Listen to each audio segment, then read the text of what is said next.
Hey, this is Seagrove, and if you are new to the channel, check it out. Subscribe if you want to get better.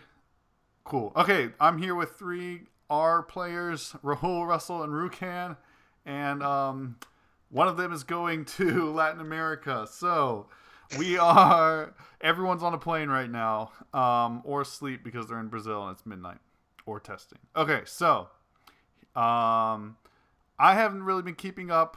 We have a huge set that just came out. I guess we should do intros. Let's start with that. So, Russ, give me an intro and your favorite card from the new set. My name's Russ. I've been playing for, I think this is my 5th season? Could be 4th. I don't remember really. I run someone'spc.com. I play a lot of dumb rogue decks for no reason into major tournaments. And sometimes I make day 2 with them. And every time I made top 8, it's because I played a meta deck. And I've only made top 8 twice. Yeah. Other than that, I have a lot of stupid opinions because I test really, really crazy stuff. But I know that the meta decks beat it. And my favorite card from the new set is probably Tyranitar GX. Oh, spice. Rukan. Hey, my name's Rukan. Been doing a lot of deck building for the latest season. Been having a lot of fun with Celestial Storm and Lost Thunder.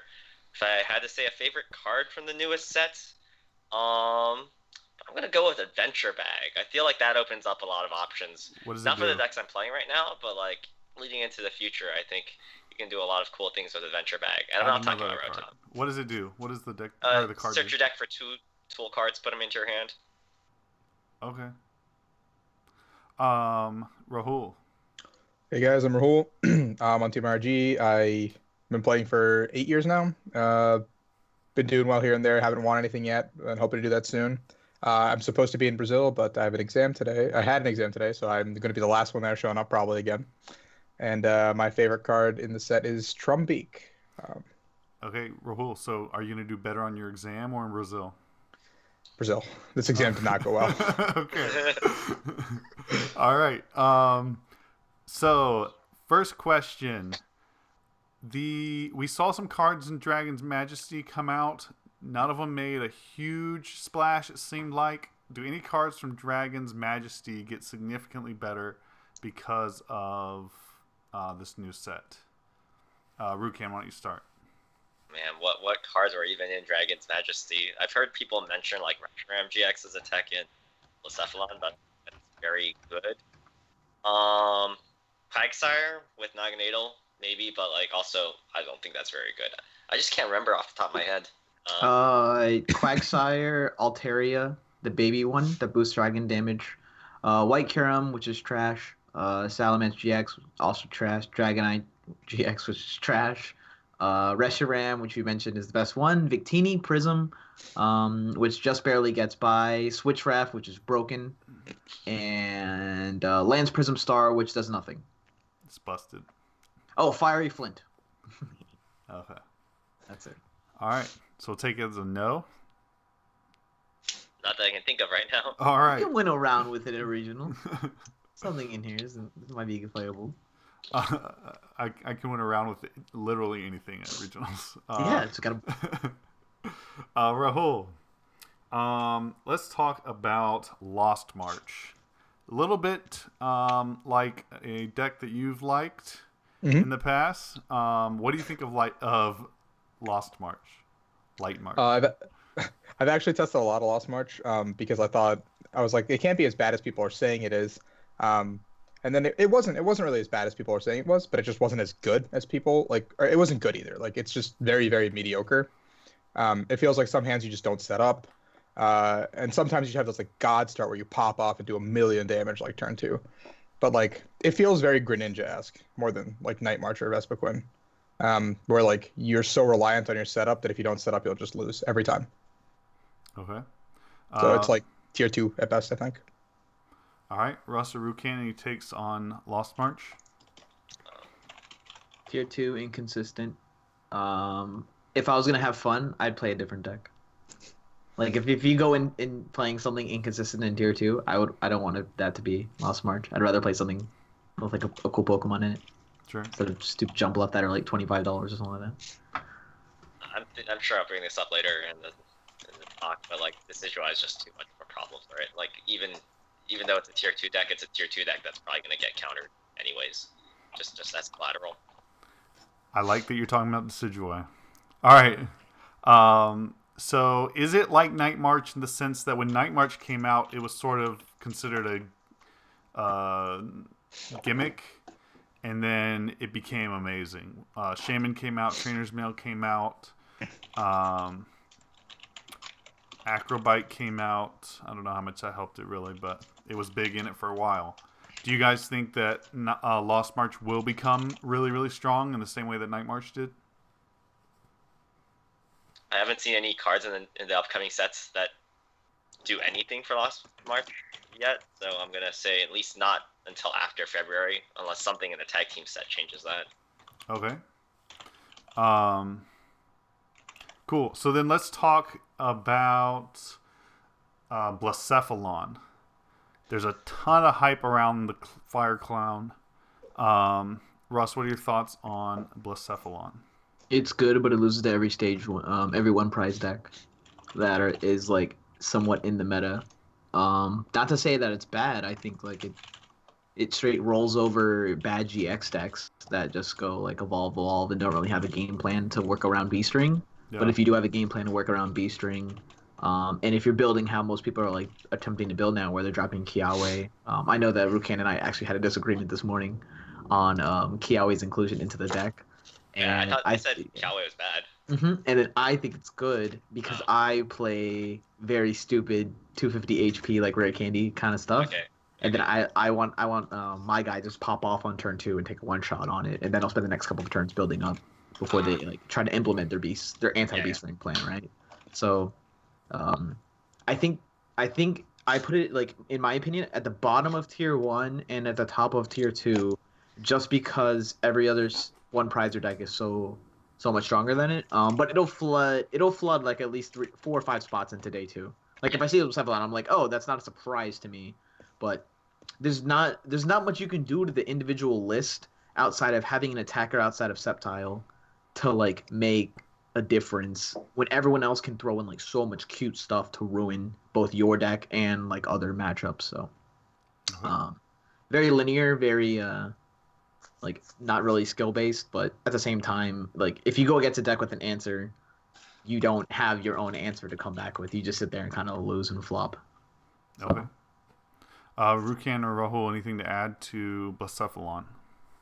So I've been thinking about Choice Helmet, because when people talk about answers to Blacephalon, it's usually like Moon's Eclipse or like Kukui Choice Band Devoured Field for 180. Then you have a Choice Helmet there, and they're like, again, extra B-String turn, maybe, unless they hit like Choice Devoured Kukui and they're one of Field Blower, or if they have the Adventure Bag one of Choice Band combo that I've been writing around in my Malamar lists. But like, it's pretty good against GX decks. I have no reliable answer for the one prize decks. I think if there's a one prize meta, you just don't play Blacephalon, so you might as well consider teching Blacephalon for like the GX decks that might try to counter you, and I think maybe Choice Helmet's like okay in that regard. I feel I wouldn't play it at LAIC. I feel like something needs to happen at LAIC where all the one prize decks get dumped on, and then people don't play them at Roanoke, and then Blacephalon like comes back into relevance. But yeah. Your Russell, it's like bottom of tier 1. I recommend it for like juniors and seniors, just because it's just so linear and it's easy to pick up, and I think a lot of people don't really want to take the time at when they're like in school and stuff, like the younger ones, to really like, oh, like how should I play this state, like this one prize matchup against this one prize matchup, and I was like, just play Blacephalon and run people over, and then just that'll get your top 8. You'll be fine, man. So that's pretty much where I've been going with that. Okay, Rukan, what about Malamar? No. Actually, I'll get you on Malamar in a second. I'll let you have that one. So, Rahul, what about Exeggutor? I can't say Exeggutor. Exeggutor? Yes. Exeggutor. I think it's okay. I haven't tested it much, but it seems like a cool deck. I like the whole Sceptile thing where like you've got the homies and stuff's happening. But I haven't tested it too much. I just know the card's been going up in price, so it must be good. Okay. Are you expecting to see it at LAIC a lot? Yes, I've been talking to a little bit of the locals, mainly Natalia and some others, and they've been telling me that their locals really like Exeggutor, Malamar, Blacephalon, like like some of the new kids on the block and some cheap one price decks, Yeah. just what they can get their hands on. Okay. Rukan or Russ, anything to add to that? I don't. Go ahead, Rukan. You get it. I think it's probably the worst deck that's being hyped at all. I think it's probably bottom of tier 3 in my book. I wouldn't even classify it in tier 2. Jeez, bro, you got it tier 3. You got it down there with like you're with the Komodo GXs and stuff. That's right. That's where you put my boy. Yeah, I don't know, man. I think it's better without the Sceptile in the list. I think the Sceptile is fine. I think if I went to a regionals, I would have a small Sceptile line. I wouldn't have like the 2/2/2 Grovile thickness. I would just go like the one non-GX Sceptile, and I wouldn't even play the GX one. That's pretty much all I need. So I think the deck's good. I don't trash it as much as Rukan does. However, it's so expected. Your opponent's gonna have an answer for it, and if they're taking an auto loss to it, then you could be playing any other stage, a one prizer deck, and probably beat the same deck that you're about to beat. Okay. So, yeah. So Rukan, what about Malamar? So I don't think Malamar's got a good answer for the Decidueye decks. I think that's the biggest thing. I like Malamar's matchup against the rest of the field, just not the Decidueye decks, and I don't really have an answer. I've tried like a million things, and like some of them might be able to bring you to like a 40-60, but you're never going to even get B50-50 against like the Zoroark Ninetales / Decidueye variants, or any combination of those three, not necessarily just one or the other. I still like the gas can variant the most after some testing. Like I tried doing spread. What I found was that the spread deck is just, it doesn't have enough draw power, and it has even less draw power because you're delaying your prizes. I would find that I would go up against like a Decidueye variant, and I would miss a draw supporter for one turn, and that's just, you just lose because you fall too far behind. So I've got an updated gas can list. I'm not running any spell tags. I think spell tag is awful. Like I said, Malamar needs cards so badly to operate consistently that spell tag just doesn't justify it in my book. I am running adventure bags. Like I said, probably my favorite card from the set. Basically, I can cut in a skateboard. I'm only running 3 now. Now I'll run 2 adventure bags. I'll have 5 outs to a skateboard, and then I can have a single choice band. And now I can actually run choice band, right? Because before, if you ran one choice band, you only had 1 out to choice band. Now you run 1 choice band, you have 2 adventure bags, and you have 3 outs to choice band. So now it's just so good for fixing math, and adventure bag thins your deck. It's everything that Malamar is about. Getting all of the stuff, searching it out, thinning your deck, burning through it as quickly as you can. So I like that. But I think the Zoroark / Decidueye matchup / Ninetales Decidueye matchup, I think that matchup's too bad. The Zoroark Lycanroc matchup might be like kind of okay because Zoroark Lycanroc's kind of distracted trying to beat Blacephalon, but it can still be rough. Like maybe if they run like a Muck, because Muck also is good against Granbull and all that. So not feeling it. I wouldn't play for LAIC, but I think it's probably middle of tier 1 right now. Okay. How many Giratina do you like in your list?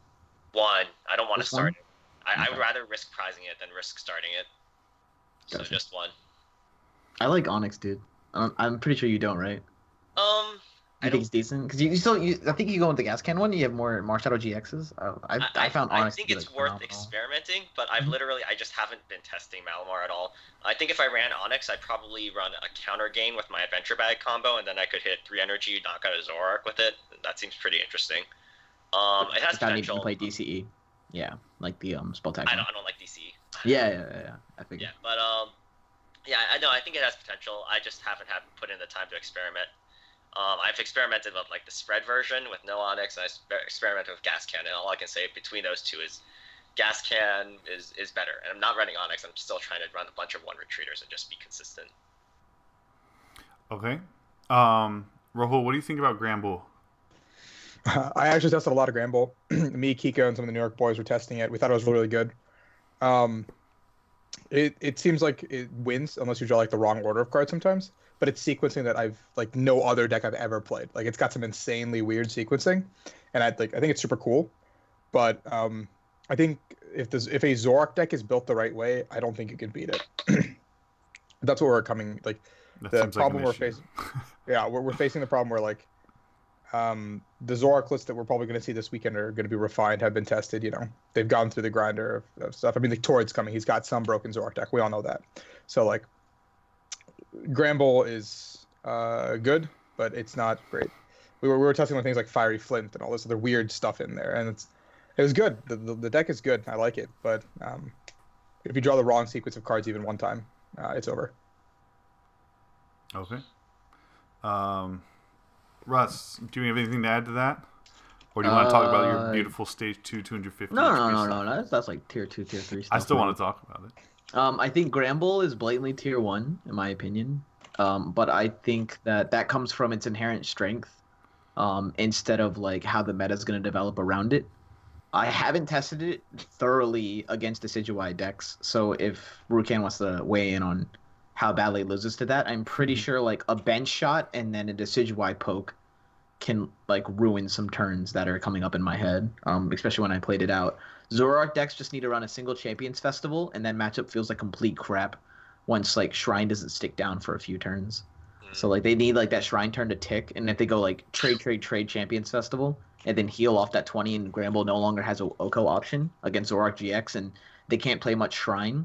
So like if they play around, like the worst turn that I ran into during their testing was they get Champions Festival, they Guzma KO and Macargo, turns off my Diantha, and then now I have no one-shot option against the Zoroark, and I still have to work to empty my hand.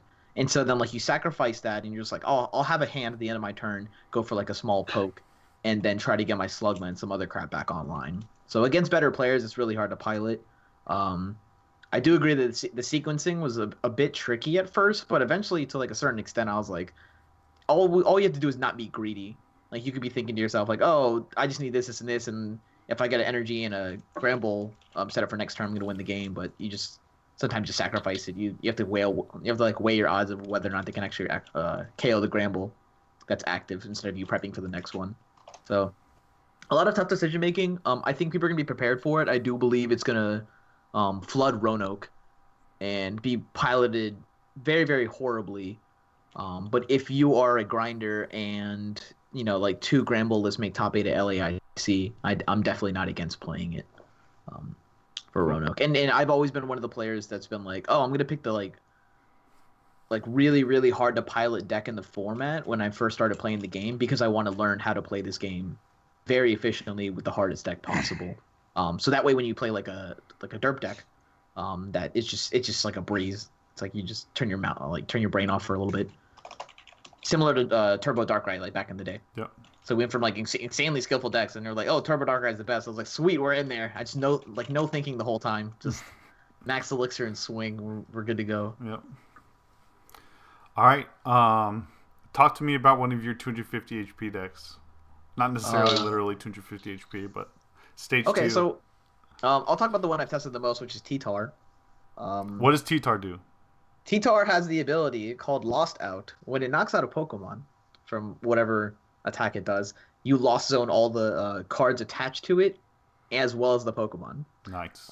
Originally, when the set dropped, everyone's like, yo, Malamar, all this madness, and blah, blah, blah, blah, blah. And you basically auto-win them. So I play Ninetales, I play Solgaleo GX, and then you play a Tyranitar line.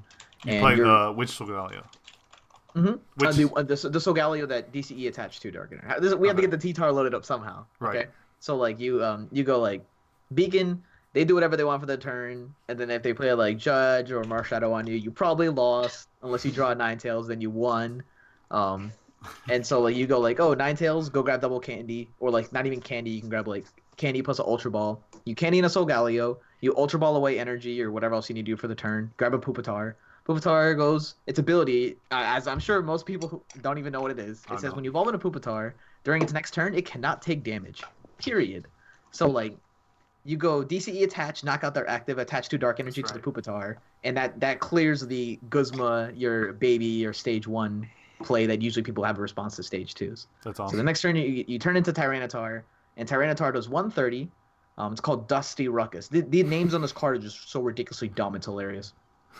So it's called Dusty Ruckus, and if it KOs some, it does 130, does 30 to all their bench basic Pokemon. That's your only win condition against Blacephalon. Hopefully your opponent's bad. Hopefully they have 2 GXs in play, and then you just 120 with the band 1, and then you Guzma and you hit the other one with a Dusty Ruckus and a band, and hopefully you get 4 prizes in a single turn and you lost on them, and so they can't beast ring you. The likelihood of that happening extremely low, especially against good players. But it is a win condition, nonetheless. Stage the one prize of decks actually you have a very, very favored against.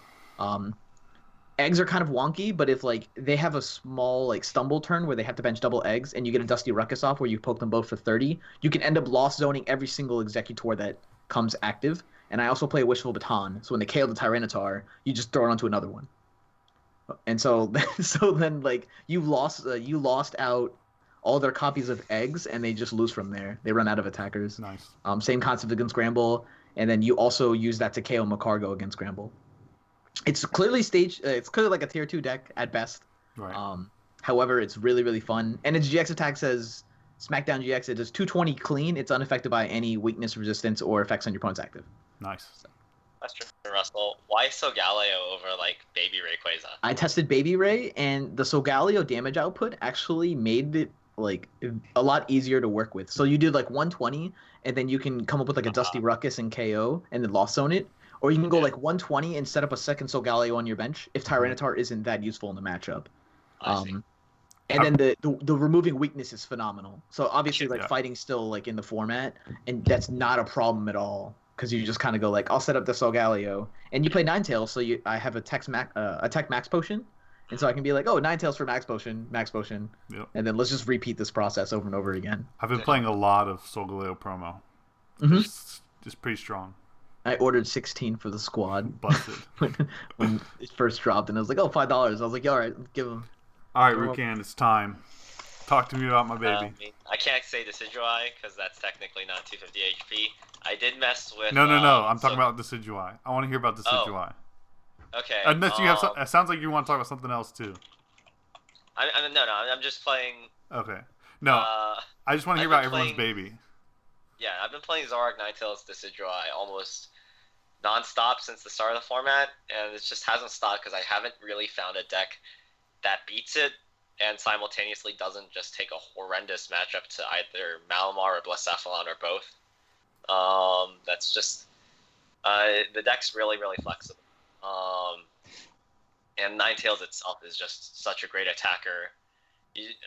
What else is there to say? You have the 3 best abilities in the format, or 3 of the best. Yeah. Yeah. Buzzrock. How do you attack with Ninetales? Huh? How do you attack with Ninetales? I used to run a water Ninetales because I was still trying to respect Trimeco and gas can lists. I kind of stopped doing it. I don't need to do that. I tried cutting down to a Coco. It's because Coco's still an answer to Trimeco. Eventually, I was just I'm just gonna try to a tech slot's worth a lot, and Trimeco's still an issue if you don't run Coco or water Ninetales. But I guess I'm gonna try to just deal with them with Ram and Energy Drive, because you can just once the moment they break off the Trimeco, you're Decidueye, immediately kill a Malamar. You do so much so quickly the moment they break Trimeco lock that unless they're running a Diancie and they can Guzma kill all your Zoruas before you can do anything, you're probably just fine. Yeah. It's just so hard to find a bad matchup. Maybe a straight Zoroark Lycanroc list could take a favorable matchup against it, but my experience is that Zoroark Lycanroc needs to commit so many deck slots to beating Blacephalon that as long as they're doing that, and I think they should be, it's very hard for that deck to be quite consistent enough to actually be favored. I think it's closer to a 50-50, if not slightly favored for Zoroark Ninetales Decidueye right now, just because there's so many threats in the format. And I think Zoroark Ninetales Decidueye just naturally deals with a ton of threats, and it's hard to deal with everything. So of all the. Are you doing 2 attachments on the Ninetales to attack? You have the counter gain. You can just get out your counter gain, put a fairy energy on it. That's usually good enough. But if you can get 2 attachments, that's always good. Okay. And did you? I'm guessing you're playing the Prism Star Ditto. And did you cut down on the Zoroark or Decidueye lines from 4 of each? Yeah. Right now I'm running 3-3, 3-3, 3-3 of each. I've heard some people are considering like 4-4 Zoroark because Zoroark's a good card, and that's probably favored against my list because you have more like game power. My issue with that is Ninetales is such a good attacker in so many matchups. Like specifically, it's busted against Blacephalon and Buzzwole and Malamar. Right. And I feel like if I ran 4-4, like I tried 4-4 Zoroark and like 1-1 Ninetales and a Ditto, and you just don't beat Buzzwole anymore. And Malamar actually becomes a much harder matchup. The 70-30 spread on Ninetales as an attacker is so good in most matchups. It just might feel slightly less relevant in the exact Zoroark Owls versus Zoroark Ninetales Owls matchup. I think the list I have is better, but it might fold to some decks that are more willing to take a gamble against the rest of the format. That's kind of how I see it. Okay. Rahul, I don't know what your baby is, or if you have one. Do you have a baby that you're willing to share about?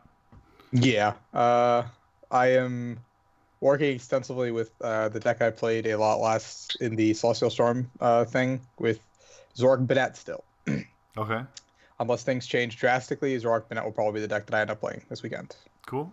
Banette basically deals with Malamar and a lot of the one prize decks very well, because you don't usually use Banette in the Zoroark matchup because it's effectively just a plus power. You have to just look at it like that. It's a plus power, so the plus 10 damage matters in a lot of matchups with the math.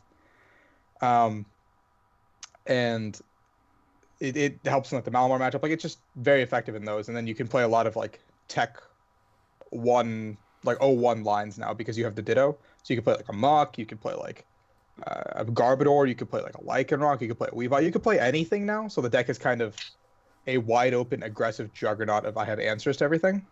So basically it's just been like the Zoroark Banette deck that I've been working with has been, kind of teched a little bit into it could be very good, it could be very bad. But I mean, like I said, Zoroark just is now more powerful again because you have Ditto and Elm again. So it's no longer if I don't set up I die here. Yeah. Okay. So what deck do you not want to lose to if you're going to LAIC this week, Russ? It's the number 1 deck you can't lose to. I mean, honestly, in my opinion, it's Granbull. But, like, I don't want to lose to Blacephalon because it just pisses me off. But I think, like, from a logical standpoint, if you have a bad matchup against Granbull, I think that'd be the one I hate to take the most. Okay. I'd still be very pissed if I lost to Blacephalon. Like, no matter what deck I pick. Rukan, what deck do you not want to lose to if you're going to LAIC? I would feel very bad losing to Zoroark Lycanroc because I've spent so much of the last month kind of brushing it off because of its Blacephalon matchup. Which, it can be okay, kind of. But that's one matchup I wouldn't want to lose to, but I could see myself losing to. Okay. Rahul. Malamar. Okay. I think Malamar is going to be. It's been very prevalent in the last format. I think it'll continue to do things because Malamar is Malamar. The fundamental structure of the deck hasn't changed too much. I agree with Rukan where I think spell tag sucks, but otherwise I think the deck is still like very strong in its own right, and I think it will be played for sure. Especially day 1. Yeah. I've yet to win a game all week with spell tag. Malamar. And that's like me piling on, and then I was like, I hate this deck. This is not fun. Adventure back. Stop. What's the best Zoroark variant right now, Rahul? Unbiased opinion, Zoroark Decidueye Ninetales. I think the deck has a lot it offers, and like Rukan counter again super cute, and I like what the deck can do. Biased opinion, Zoroark Banette and Friends. Okay. Russ, best Zoroark form variant. Tails Decidueye. All right, it's unanimous. Yep. Okay. Yeah. All right. If you were going, what is the best deck that you are not going to be playing in Latin America? So for two of us, that's what's the best deck. Rukan, why don't you start? I mean, I'm gonna word it like if I were going to LAIC, Yeah. that guy I wouldn't be playing would probably be Malamar. Oh, the best deck you wouldn't play if you were going. If I were going. Okay. Yeah. Is Malamar. Okay, and why won't you play it? You cannot beat Zoroark Ninetales Decidueye. It's just I have no idea how you tech it unless I don't know, maybe like you completely engineer your deck to hit like Diancie Marshadow GX Chimecho combo. And even then there's no way you can do that without killing the rest of the consistency of your deck. That's the only way I can really see that deck beating Zoroark Ninetales Decidueye, and that's assuming they don't run Coco and they don't run Water Ninetales. And if they just run that, you're just still sunk. So. Okay. Rahul, the best deck you will not be playing.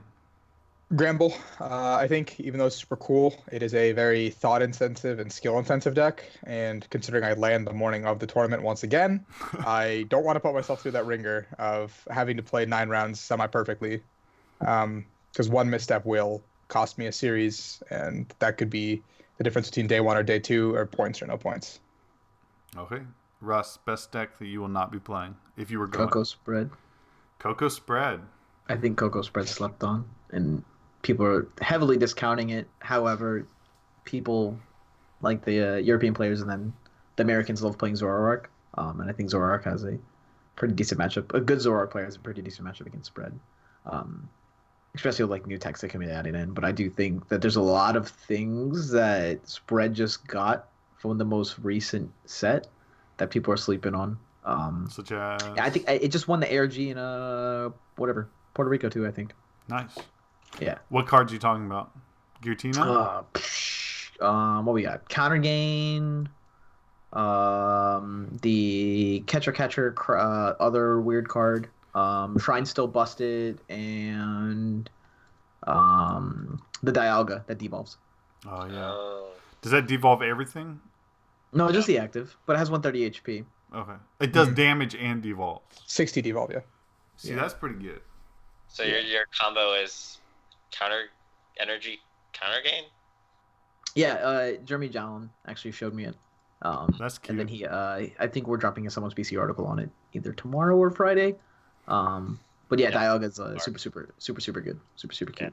Nice. All right, plugs. Russ, go ahead. Shout out to everyone on someone's PC because they're all my family, my homies, and no matter if they've quit for like half a year and then come back, and also they're trash that we all haven't been doing. Shout out to Flipside Gaming who also sponsor Seagrove, if I remember correctly. And then shout out to Ultimate Guard and the community for you guys are always entertaining with your complaints about paywalls and free content and everything we have available here. Yes. Rukan. Shout out to Team DEG. We pulled off the hat trick for 3 regionals. Hopefully we can carry that over to the internet. Shout out to Poke Beach. They're releasing an article every day until LAIC. I think we got like 2 or 3 more left, so check that out. And be sure to check out my articles. I've been commenting a lot on the forums. I have basically a Google Drive link where I keep my most up-to-date list, so check that out. Rukan, how many regionals have there been? So it was I don't think I need 3, to count bro. Jimmy. 3 NA. 3, bro. 3? They won all- DDG they won won all all. 3? Yeah. If you count, Wow. so there was the Open, Jimmy won that. There was Philly, Caleb won that, and then we had Memphis with Danny, and then Pendarvis with the expanded one. So if you're counting the Open, that's 4 in We're a row. not counting the Open. No one Okay. was in the Open. No one Yeah. got in the Open. The people who got in the Open didn't even get in the Open.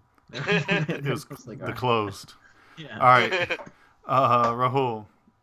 Shout out to Team ARG. We're doing articles now, so check that out. We should be dropping a couple each week. I think Tarbells just came out today.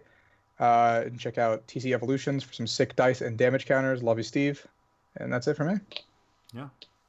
Cool. And shout out again for both Flipside Gaming, who is partnered with me, and TC Evolutions for sending me some free dice. Thanks for watching, and good luck, everyone, in this brave new format. Peace out. Shout out to my patrons: Will Post, Matthew McRae, Cecil Dietz, Epsil Delta, Stefan Ivanov, Jesse Swinson, Rico Cabrera, Stephen Hunter, Alex Haney, Tyler Johansson, Brian Chan, John Gilliman, Paul Semenko, Sarah Beckwith, PokeStats, Impulse Gaming, Dan Nelson, Caleb Vance, and Jeremy Owings. Thank you guys so much for sticking with me through this rough patch. I got 3 weeks left in my boot camp, and I should be back to 3 videos a week after that. Thank you guys so much again for the support, even for those of you who can't support any longer, or who just watch the videos. You guys know I appreciate it. Thank you so much. Trying to help out the community, and you guys are supporting me in that, and that is greatly appreciated, monetarily or not. Thank you. Peace out.